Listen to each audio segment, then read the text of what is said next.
welcome back to my channel. I hope you're all doing well out there, and today we're going to head back to the 70s, folks, for another horror film. But before we get into it, do me a favor, like, comment, and subscribe. Join me here. I greatly would appreciate that. Also, as always, a shameless plug from my TeePublic and my Zazzle store. I'll leave a link for both of those in the description box below. And today we're heading back to 1976, folks, for Schizo. Yes, Schizo came out December 7th in the US of 1976. It's rated R. It's an hour and 49 minutes long. And this was directed by Peter Walker. Peter Walker did a lot of softcore sexploitation type films in England during the 60s and 70s. And he did some horror movies. This is one of them. He would go on in 83 after his work with Canon Films on The House of Long Shadows. And before this, he did a movie called Frightmare in 1974. And he did a few other horror films as well. I actually never seen this film. I picked this Blu-ray up from Kino Lorber back in June and July when they had their big sale. I got this for like $7.99 or something. So I figured it was worth checking out. I have never, and like I said, I've never seen this before until I sat down and watched it last night. Now in this film, we got Lynn Frederick as Samantha. She is a professional ice skater, and she's about to marry Alan, played by John Linden, or Letton, I think that's how you say his name. And right in the beginning of the film, we see her practicing, and they're talking about getting married, and he runs like a carpet factory, like he owns the factory. And we see this man getting released from prison on good behavior. And he makes a beeline. He sees an article for Samantha, makes a beeline for where she lives. And he starts stalking her. And Samantha starts noticing him stalking her. And things ratchet up little by little. He gets a little bit more intrusive, leaving clues around, and she's starting to tell Alan about this, and she calls the cops once because somebody had been in her house and left something for her. And pretty much the story starts piecing itself together, what's really going on by the end of the film. And pretty much what's really going on is this gentleman who's stalking her, really, he isn't trying to harm her. He is her uncle, and when she was a little girl, she actually murdered her mother. She found her uncle and her mom in bed together, and she ended up stabbing her mother to death. But in her mind, her uncle did it, and he went to prison for it because the police and the authorities believed her over her uncle. So he went to prison for a very long time. He got out on good behavior, and he was trying to make Samantha try to trigger in her mind of what she actually did when she was a child and tell the authorities so so the record can be true of what actually happened that fateful day.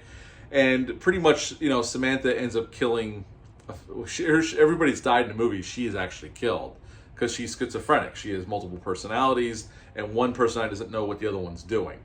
And the movie ends with her going on her honeymoon with Alan on this vacation, and that's how the movie ends. She actually gets away with it. She kills her uncle in the factory, the carpet factory, and that's how Schizo ends. So what to like about this film?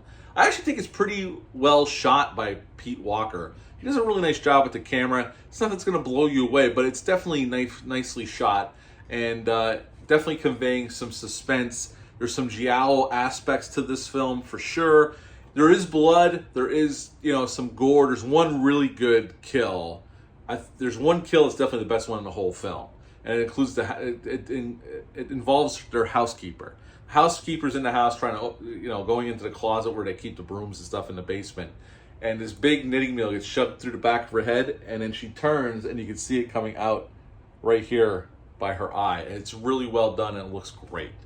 It's not overly gory, though. There is blood thrown around for sure, and there's somebody beat with a sledgehammer and then thrown in front of a car. So there is some gore here. It's just not crazy over the top gore or anything like that.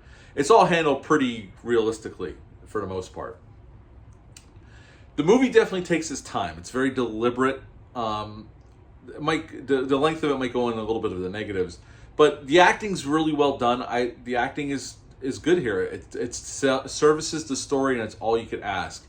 I actually was kind of impressed with this film. It's not going to blow your socks off, but it's actually I was in it.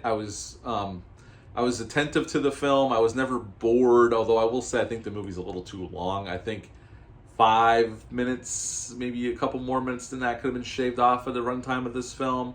But the acting's well done. It's well shot.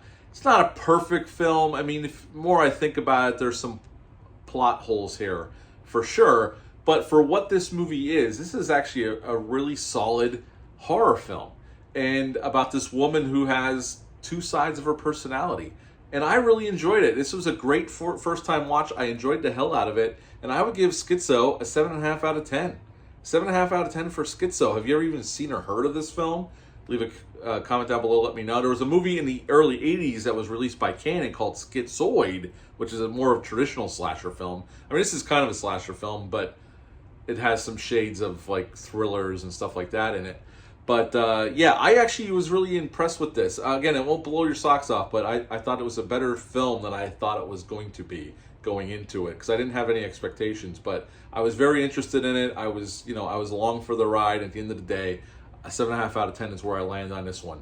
Again, have you ever heard or seen this film? Leave a comment down below. Let me know. Hit the thumbs up, the subscribe button, share this video. I greatly would appreciate that. I'll be back soon with some more reviews. But until next time, bye.